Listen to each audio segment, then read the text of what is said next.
वंदे मातरम पे आपत्ति क्यों? किसी भी बड़ा विषय प्रकार बनता जा रहा क्यों नहीं बोल पाते हो? है ऑर्डर आपकी सरकार का आया है। अरे ये अंग्रेजों के यार हैं। देखिए ये अंग्रेजों के यार है, जो अंग्रेजों को ना पसंद है आपने बोला, वो इनको भी ना पसंद है। आपने बड़ा पॉइंट रेस करा है। सुधांशु जी जवाब। अमीश जी, मैं अभी आपके लाखों दर्शकों से कहता हूं, अभी अभी अपना जरा नेट खोलिए और देखिए माउंट बेटन के साथ शिमला में मई 1948 में छुट्टी मनाते हुए, हंसते हुए, कह कहे और ठहाके लगाते हुए किसकी फोटो है?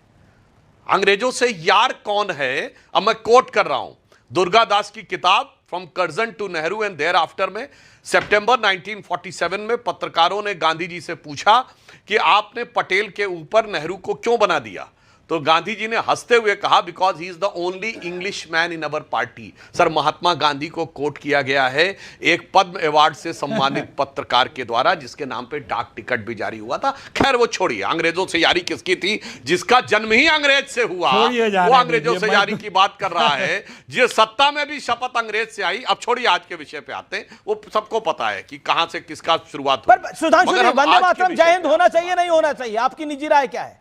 अरे सुनिए तो वंदे मातरम के विरोध में जो लोग खड़े हुए थे, वंदे मातरम पे भारतीय जनता पार्टी और संघ परिवार का क्या विचार है, इसके लिए किसी को बताने की जरूरत नहीं। हां, वो टेक्निकल वर्ड्स ये होते हैं कि जब आप शपथ लेने आते हैं तो ये कहा जाता है शपथ की लाइन के अलावा कुछ ना बोलें। चूंकि इस सदन में उदाहरण आए कि जय फिलिस्तीन बोला गया और उसके बाद कहा गया कि कहीं रूल बुक में नहीं लिखा है कि जय फिलिस्तीन नहीं बोला जा सकता। तो जस्ट स्पेसिफाई करने के लिए कि जब कोई व्यक्ति ओथ टेकिंग सेरेमनी करता है, अब जैसे कोई मंत्री ऑर्डर में ये भी लिखा जा सकता था।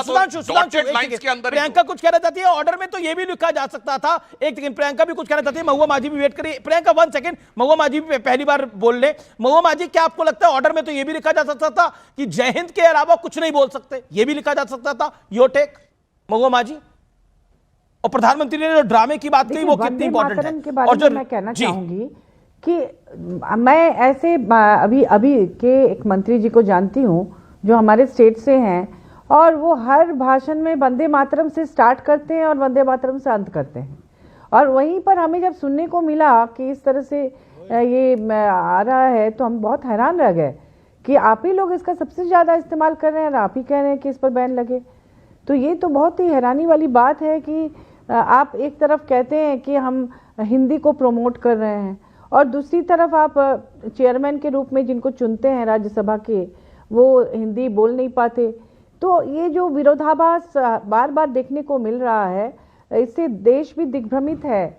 और आप कब क्या कहते हैं ड्रामेबाजी और इस तरह का वर्ड जो इस्तेमाल हो रहा है, मुझे नहीं लगता कि ये किसी इस तरह के महत्वपूर्ण पद पर रहने वाले व्यक्ति को शोभा देता है। हम लोग बहुत सम्मान करते हैं, लेकिन ड्रामेबाजी और इस तरह के शब्दों का इस्तेमाल महत्वपूर्ण लोगों के लिए करना पूरा देश देख रहा है और इसमें अच्छा मैसेज नहीं। प्रधानमंत्री ने तो बोला ड्रामा नहीं करना चाहिए। रेणुका चौधरी ने जो बयान दिया, नहीं महुआ माझी, रेणुका चौधरी ने जो बयान दिया वो जायज था आपको लगता है?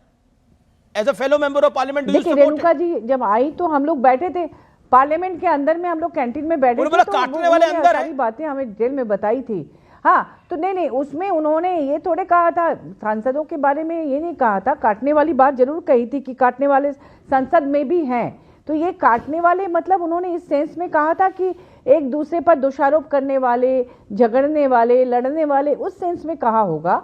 उन्होंने एक जानवर के साथ तुलना नहीं की होगी, उसको अदरवाइज लिया जा रहा है क्योंकि रेणुका जी से हम लोग कोई भी उसको अदरवाइज ले लेगा वैसे। ओके सुधांशु जी कुछ कहना चाहते हैं? सुधांशु जी 30 सेकंड दें प्रियंका जी। और जो डॉग लवर्स है उनके लिए everyone is dog lover, everyone is dog lover, but कोई किसी को कुत्ता अगर बोलेगा या फिर इशारों में भी बोलेगा तो उसको बुरा लगेगा, एक नेचुरल है। ओके उन्होंने हम लोगों से बात की, सब लोग थे, उन्होंने एक बार भी नहीं कहा, उन्होंने कहा कि हम ये थोड़े कह बोले हैं जी। सुधांशु जी, रेणुका जी से मेरी व्यक्तिगत रूप से बात की है, वो लगातार वो कह रहे थे कि उन्होंने दूसरे सेंस में लिया है। ओके, वो कह रहे हैं रेणुका चौधरी से पर्सनली बात हुई है महुआ माझी जी की, उन्होंने बोला दूसरे सेंस में आप लोग ले रहे हैं जी। हाँ, उन्होंने कहा कि लड़ने वाले काटने वाले, लेकिन उन्होंने उस तरह का नहीं बोला है। ठीक है, okay madam, you made your point. Okay Sudhanshu, अन्यथा ना ले जी। हमारे तीनों जो विपक्ष के सम्मानित प्रवक्ता हैं उनसे मैं कहना चाहूंगा, ये डॉग लवरई को लवर से लवरई है को बचाने के लिए थितरई करने से बचना चाहिए। और अगर हमें उससे बचना है तो मैं महुआ मांझी से पूछूंगा, कृपया कल उनसे स्पष्टीकरण दिलवा दें कि वो काटने वाला उन्होंने किस तरफ वालों के लिए कहा था, इधर वालों के लिए या उधर वालों के लिए या सबके लिए कहा था। जी जी जी, okay Priyanka wants to make a point. Priyanka ऐसा नहीं है, वो कोई सफाई वो देखिए नहीं। Okay okay Mahua hold on. Priyanka ji wants to ऐसा है, मैं सुधांशु जी आप भी राजनीति में काफी समय से हैं, मैं भी कुछ समय से हूँ। हम सब जानते हैं ऐसे काटने छाटने वाले हर पक्ष में होते हैं, तो ये इस बात की टेंशन मत लीजिए कि इस साइड है या उस साइड। आप लोगों ने अपने ऊपर क्यों ले लिया मुझे नहीं समझ में आता है। मैं बस ये कहना चाहूंगी। दूसरी बात आपसे कहना दूसरी बात पे बस कहना नहीं, मैंने इसीलिए कहा किस तरफ वालों के, मैं तो मानता हूं दूसरी तरफ काटने वाले ज्यादा बैठे हैं। नहीं, मैं तो कह रही हूँ सब तरफ बैठे हैं, सब तरफ। राजनीति आप भी जानते हैं, मैं भी परिचित हूँ, सब तरफ बैठे हैं। आपने अपनी तरफ क्यों ले लिया, आबेल मुझे मार कर लिया, वो मैं नहीं जानती हूँ। आई होप आपको बेल से आपत्ति नहीं है। पर मैं बस एक चीज कहना चाहती हूँ, ओथ टेकिंग सेरेमनी के आड़ में आपने कहा वंदे मातरम और जय हिंद को रोका गया, पर बाकी और कोई शब्दों का आपने जय फिलिस्तीन की आप बात कर रहे थे, वो तो उसमें नहीं लिखा है। और मैं आपको बता दूं, ये राज्यसभा के एटिकेट्स में आया है कि decorum and seriousness of the proceedings of the house require that there should be no thank you, no Jai Hind, no Vande Mataram और any other slogans raised in the house. तो जय फिलिस्तीन से अगर आपको प्रॉब्लम थी सर, आपको ये मेंशन कर देना चाहिए था। आपने वंदे मातरम और जय हिंद ही क्यों कहा? वो वंदे मातरम और जय हिंद जिससे पूरा देश एकजुट हुआ था और हमने गेट आउट ब्रिटिशर्स को कहा था। तो आप हमें बताइए कि आप लोगों को क्या आपत्ति होने लगी? सबको पेट्रियोटिज्म का सर्टिफिकेट देते हैं, सबको एंटी नेशनल कहते हैं, और आज हम आपसे कह रहे हैं माफी मांगे और इसको वापस लीजिए। आप लेने को तैयार नहीं है। और आप कह रहे हैं जय फिलिस्तीन के नारे लगे थे ओथ टेकिंग में, तो लिख देते कि ओथ टेकिंग के समय ये जय फिलिस्तीन लगा था, हम नहीं होने देंगे। दिखाते अपनी देशभक्ति। देशभक्ति ये नहीं होती है कि आप जय हिंद और वंदे मातरम बंद कराएं। जवाब देखिए, फिर बचकाना तर्क देके बचना नहीं चाहिए। अब कल के दिन जय फिलिस्तीन लिखवाया जाएगा तो वो जय हमास करने लगेंगे, वो जय पाकिस्तान बोलने लगेंगे, तो क्या 193 देशों का नाम लिखा जाए? मैंने इस प्रकार की, मैंने फिर कहा ना, इन सब चीजों से बच के ये जो करने का प्रयास कर रहे हैं। जय हिंद तो डाल सकते थे ना, मतलब जय हिंद के अलावा किसी और चीज को इंक्लूड नहीं किया जाएगा, ये तो हो सकता। तो सुधांशु जी देखिए, हम आपको बात बता रहे हैं, वंदे मातरम का एक डेकोरम है।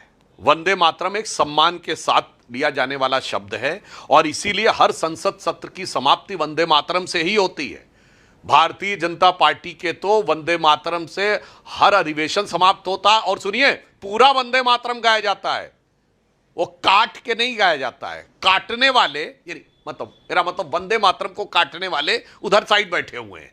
तो हमारी वंदे मातरम के प्रति जो आस्था है वो पूर्ण है, आप कह रहे हैं कि जो अविभाजित ओरिजिनल फॉर्म में वंदे मातरम था वही गाया जाता है, बटी हुई कटी हुई नहीं है।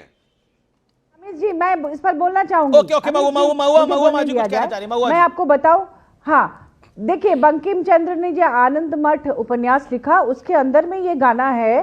बंकिम चंद्र के आनंद मठ में वंदे मातरम ये पूरा गाना है।